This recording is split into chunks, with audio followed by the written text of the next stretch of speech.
Hello and welcome to the Fighting Moose podcast. I'm your host, Jason Hendrickson. This is a podcast where I retell stories, some fictional and some historical, that can be enjoyed by people of all ages. Today we read an excerpt from the book Gulliver's Travels by Jonathan Swift. While working on this episode, I got to thinking about the importance of books. I shouldn't say that I was thinking about it only when working on this episode. I think about it a lot. Anyway, recently, my son and I have been striking out while fishing. We haven't caught any fish. So, I figured I had to do something. I went to the library, picked up a book, and started reading it. I read a couple of chapters, changed up the game plan a little bit with some of the strategies I read about, and long story short, we went to a local pond yesterday and caught 6 fish between the two of us, with me catching only 2. All in all, it was a great day. Memories were made, the love of fishing was rekindled into a large flame, and the usefulness of books was again made clear. So I encourage you to always use your local library or a library system as a whole to learn new things and to gain better knowledge about things that seem to elude you, like fish. Anyway, this is the last week of school for my son's school, and I know he's excited. If it's your last week, or if you still have more time in school, I want to wish you a happy summer break, and don't forget, even though it is still summer, you can still enjoy a great book. Now, let's turn to today's story. I hope you enjoy. Let's begin. Liftoff. We have a liftoff.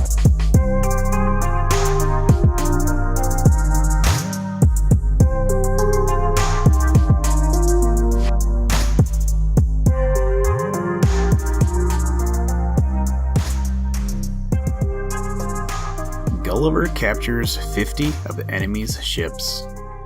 The Empire of Blefuscu is an island situated to the northeast side of Lilliput, from whence it is parted only by a channel of 800 yards wide. I had not seen it, and upon this notice of an intended invasion, I avoided appearing on that side of the coast, for fear of being discovered by some of the enemy's ships, who had received no intelligence of me, all intercourse between the two empires having been strictly forbidden during the war upon pain of death, and in an embargo laid by our emperor upon all vessels whatsoever. I communicated to his majesty a project I had formed of seizing the enemy's whole fleet, which, as our scouts assured us, lay at anchor in the harbor ready to sail with the first fair wind.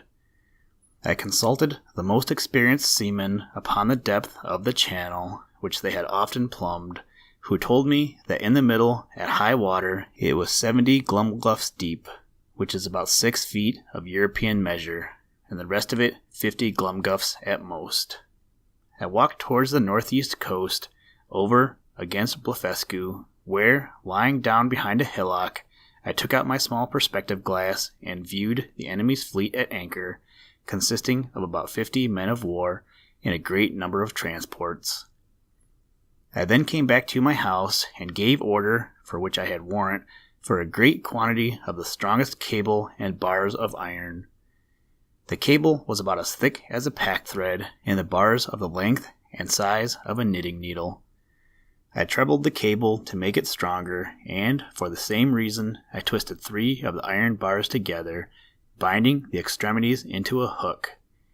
Having thus fixed 50 hooks to as many cables, I went back to the northeast coast, and putting off my coat, shoes, and stockings, walked into the sea in my leathern jerkin, about an hour before high water. I waded with what haste I could, and swam in the middle about 30 yards, till I felt ground. I arrived at the fleet in less than half an hour. The enemy was so frightened when they saw me that they leaped out of their ships and swam to shore, where there could not be fewer than 30,000 souls. I then took my tackling, and fastening a hook to the hole at the prow of each, I tied all the cords together at the end. When I was thus employed, the enemy discharged several thousand arrows, many of which stuck in my hands and face, and besides the excessive smart, gave me such disturbance in my work. My greatest apprehension was for mine eyes, which I should have infallibly lost, if I had not suddenly thought of an expedient. I kept among other little necessaries a pair of spectacles in a private pocket, which, as I observed before, had escaped the Emperor's searchers. These I took out and fastened as strongly as I could upon my nose, and, thus armed, went on boldly with my work in spite of the enemy's arrows, many of which struck against the glasses of my spectacles, but without any other effect further than a little to discompose them. I had now fastened all the hooks, and, taking the knot in my hand, began to pull, but not a ship would stir, for they were all too fast held by their anchors, so that the boldest part of my enterprise remained. I therefore let go the cord, and leaving the hooks fixed to the ships, I resolutely cut with my knife the cables that fastened the anchors, receiving above 200 shots in my face and hands. Then I took up the knotted end of the cables to which my hooks were tied, and with great ease drew 50 of the enemy's largest men of war after me. The Blefuscudians, who had not the least imagination of what I intended, were at first confounded with astonishment. They had seen me cut the cables, and thought my design was only to let the ships run adrift, or fall foul on each other. But when they perceived the whole fleet moving in order, and saw me pulling at the end, they set up such a scream of grief and despair that it is almost impossible to describe or conceive. When I had got out of danger, I stopped a while to pick out the arrows that stuck in my hands and face, and rubbed on some of the same ointment that was given me at my first arrival, as I have formerly mentioned. I then took off my spectacles, and, waiting about an hour till the tide was a little fallen, I waded through the middle with my cargo, and arrived safe at the royal port of Lilliput. The Emperor and his whole court stood on the shore, expecting the issue of this great adventure. They saw the ships move forward in a large half-moon, but could not discern me, who was up to my breast in water. When I advanced to the middle of the channel, they were yet in more pain, because I was under water to my neck. The Emperor concluded me to be drowned, and that the enemy's fleet was approaching in a hostile manner. But he was soon eased of his fears, for the channel growing shallower every step I made, I came in a short time within hearing, and, holding up the end of the cable by which the fleet was fastened, I cried in a loud voice, "Long live the most puissant Emperor of Lilliput!" The great prince received me at my landing with all possible encomiums, and greeted me in a nardac upon the spot, which is the highest title of honor among them.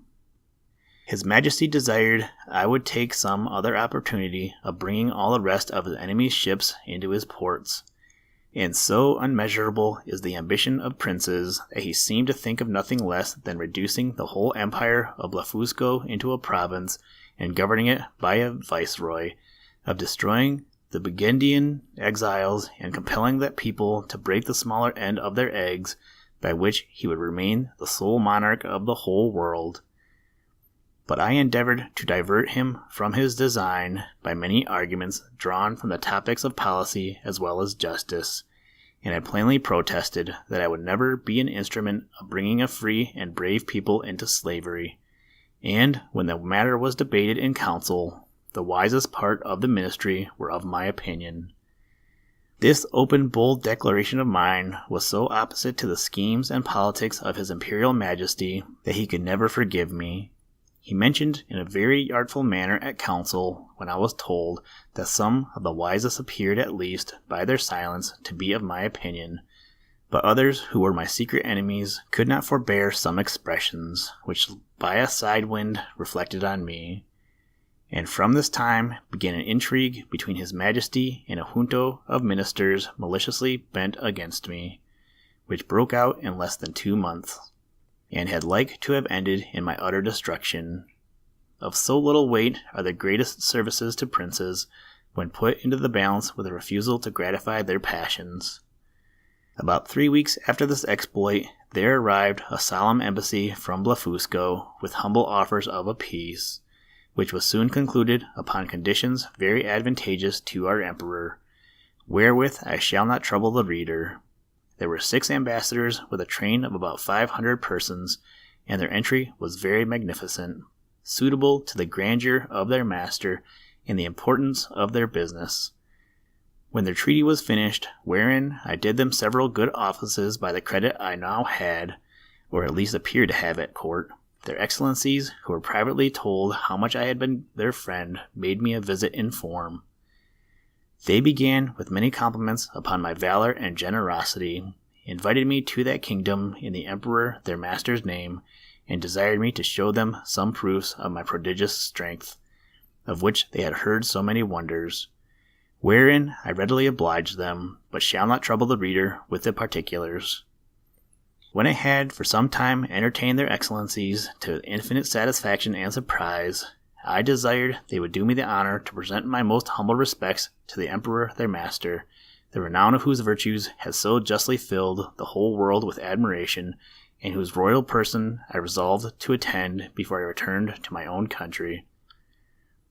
Accordingly, the next time I had the honor to see our emperor, I desired his general license to wait on the Blefuscudian monarch, which he was pleased to grant me, as I could plainly perceive in a very cold manner, but could not guess the reason, till I had a whisper from a certain person that Flimnap and Bolgolam had represented my intercourse with these ambassadors as a mark of disaffection, from which I am sure my heart was wholly free. And this was the first time I began to conceive some imperfect idea of courts and ministers. It is to be observed that these ambassadors spoke to me by an interpreter, the languages of both empires differing as much from each other as any two in Europe, and each nation priding itself upon the antiquity, beauty, and energy of their own tongues, with an avowed contempt for that of their neighbor. Yet our emperor, standing upon the advantage he had got by the seizure of their fleet, obliged them to deliver the credentials and make their speech in the Lilliputian tongue. And it must be confessed that, from the great intercourse of trade and commerce between both realms, from the continual reception of exiles, which is mutual among them, and from the custom in each empire to send their young nobility and rich gentry to the other, in order to polish themselves by seeing the world and understanding men and manners, there are few persons of distinction or merchants or seamen who dwell in the maritime parts, but what can hold conversation in both tongues. As I found some weeks after, when I went to pay my respects to the Emperor of Blefusco, which, in the midst of great misfortunes, through the malice of my enemies, proved a very happy adventure to me, as I shall relate in its proper place. The reader may remember that, when I signed these articles upon which I recovered my liberty, there were some which I disliked upon account of their being too servile. Neither could anything but an extreme necessity have forced me to submit. But, being now a Nardak of the highest rank in that empire, such offices were looked down upon as below my dignity, and the emperor, to do him justice, never once mentioned them to me. Listen, Tranquility Base here. The Eagle has landed.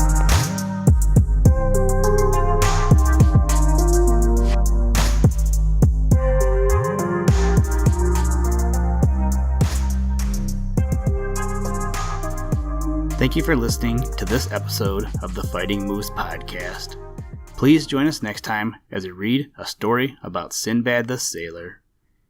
I haven't quite decided what I'm going to do yet, but it may come out as a big long episode, or I might do it as 7 short ones. Anyway, today's music was provided by the artist Drake Stafford. For more information, to download and or listen to audio or materials from all our recordings, or to contact us, please visit www.thefightingmoose.com, or you can follow the links in the show notes. And as always, try and do a random act of kindness every day. Whoop! Shark attack! Nom nom nom nom. Jellyfish, pan sandwich, turkey, snowman, dolphin, helicopter, last supper, monkey in a zoo. What? Gear shift.